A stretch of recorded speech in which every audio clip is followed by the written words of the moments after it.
What's going on, Faded Culture? Adrian Barone here, back with another tutorial. Today we got the mid fade. This is basically the fade that I do like 90% of the time, so I'm gonna break it down into detail for y'all. Sorry that we've been absent from YouTube, you know, this COVID, everything's just going crazy, but we're back with another tutorial, so hope y'all enjoy. Let us know down below in the comments, you know, anything y'all learn or anything y'all want to see in the future. With that said, let's get to the tutorial, guys. Alright guys, before we start this tutorial, he had about a number 4 on top or so that's what we're gonna fade up to.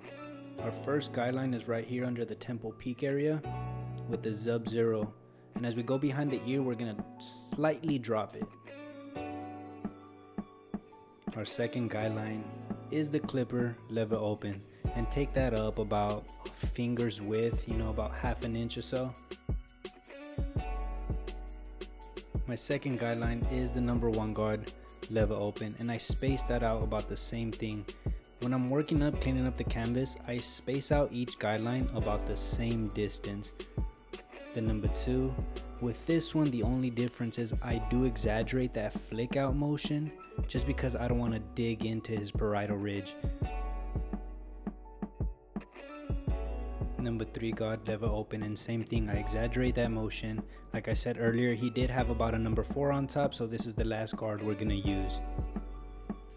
Now we're gonna start the actual fading process. I got my 1.5 clip, and I'm gonna start with the lever open using the corners, flicking out at that guideline that we started with the 1 guard lever open. As you can see, it is taking most of it off, but what I do is I start with the lever open to be safe, close it halfway, and then continue to close it all the way, just to make sure everything is clean and cut down.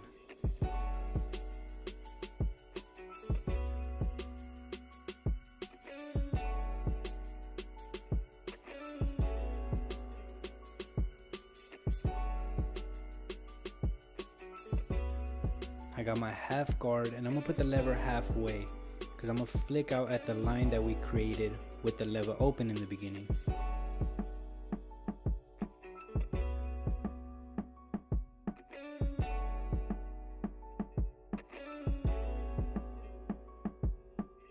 Now with my 1 guard, I'm gonna do that process of lever open, lever halfway, and then lever close. I always start with the lever open just to be safe. I don't want to ever take out too much.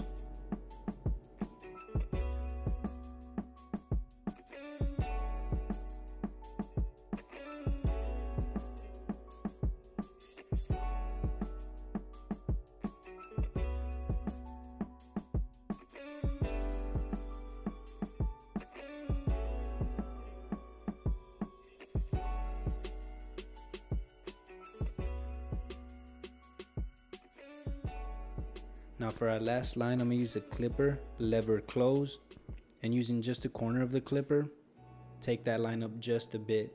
And it's going to be the same process. It's going to be lever close, lever halfway, and then lever open. After that, it's pretty much just trigger play to get all the detail work out.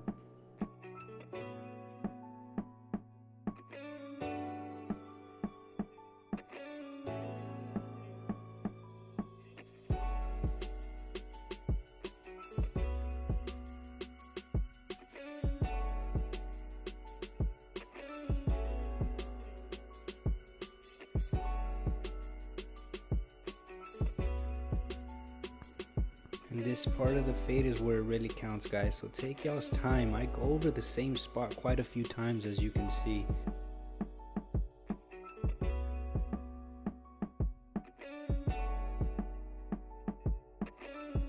And I'm telling you, those corners, guys, if y'all haven't started using the corner of y'all's clippers, I mean, that's something that came with time for me. It's something that came, you know, with just experience of having the eye for what the corners of the clipper really does. And this is where the trigger play comes in. Sometimes that close and then halfway, and then all the way open lever process works. Sometimes it doesn't. And when it doesn't, that's just what we call trigger play. You kind of just play with the lever until you take out those last few dark spots. See right here, I'm closing it all the way and just continuing flicking at what I see still needs to be done.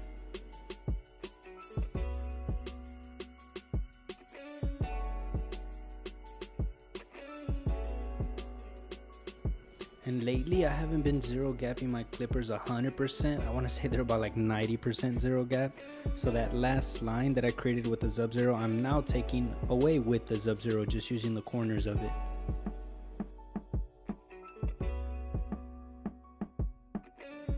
Removing the rest of the hair and leaving a faint line at that top, so when I come back with the shaver, I know how high to take that shaver up.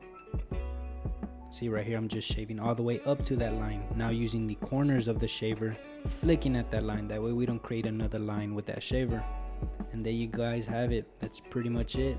That's my mid fade process. I literally repeat this same process for the other side and the back. I don't space it out any more or any less towards the back.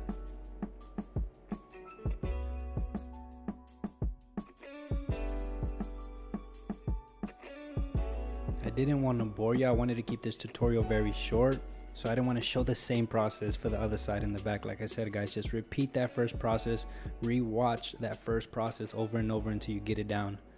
Right here, since I exaggerated that flick out motion with the 2, the 3, it does leave stranglers, so I come back with my wireless clipper and just kind of shape the hair, shape the head, right? Take off all those stranglers, all those loose ends. As for the edge up, guys, it's important that you start with the middle as your guideline and then work your way to the sides.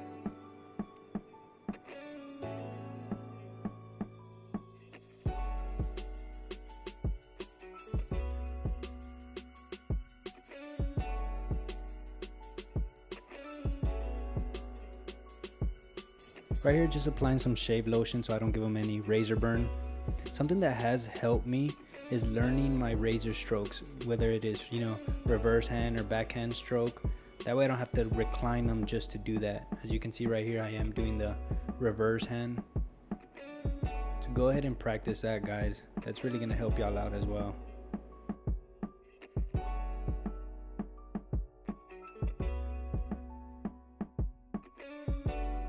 Right here, just applying some semi-permanent hair dye. Just enhance the edges.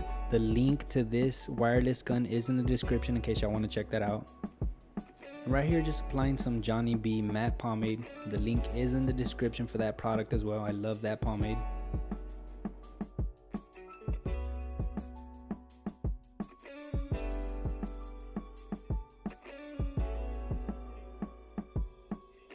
And there you guys have it. This is the final product, the mid fade, guys. Let me know down in the comments below what y'all think. Let me know if y'all learned anything new or if y'all just want to see any other haircuts. With that said, guys, I hope y'all stay safe. I hope y'all have a good one. Thank y'all for tuning in, and peace.